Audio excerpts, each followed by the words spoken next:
அனைவருக்கும் வணக்கம். நான் உங்கள் விஜே. ராஜா ஒருவர் தன் நாட்டை சிறப்பாக ஆட்சி செய்து வந்தார். அவரிடமில்லாத செல்வமோ அறிவோ எதுவும் இல்லை. தம் ஞானத்தில் எந்த ஒரு குறையும் இல்லை என்று தன் மீது மிகுந்த கர்வம் கொண்டிருந்தார். அந்த ஊரில் துறவர் ஒருவர் வாழ்ந்து வந்தார். அவரின் பெருமைகளையும் ஞானத்தையும் புகழாதோர் அந்த ஊரில் யாரும் இல்லை. அவரின் பெருமை ராஜாவையும் சென்று அடைந்தது. உண்மையில் அவர் ஆசையற்ற முற்றும் அறிந்து துறந்த ஞானிதானா என அவரை சோதிக்க விரும்பினார். தான் அழைத்ததாக கூறி அவரை அழைத்து வருமாறு காவலாளிகளை அனுப்பினார்.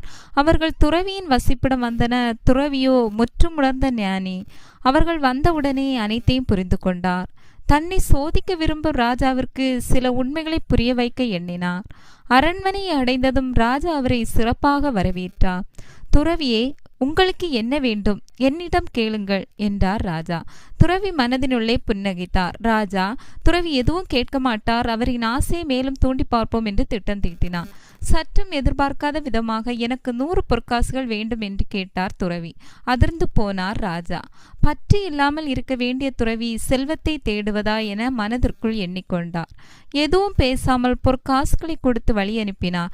ராஜாவிற்கு ஒரு ஆர்வம். அந்த பொற்காசுகளை வைத்து அவர் என்ன செய்ய போகிறார் என்று அவரை பின்தொடர்ந்து சென்று பார்க்க தொடங்கினார். துறவியோ நேராக ஒரு ஆற்றுக்கு சென்று அதனுள் பொற்காசுகளை ஒன்று ஒன்றாக போட்டார். ராஜாவிற்கு மனது பொறுக்கவில்லை. நில்லுங்கள், என்ன செய்கிறீர்கள்?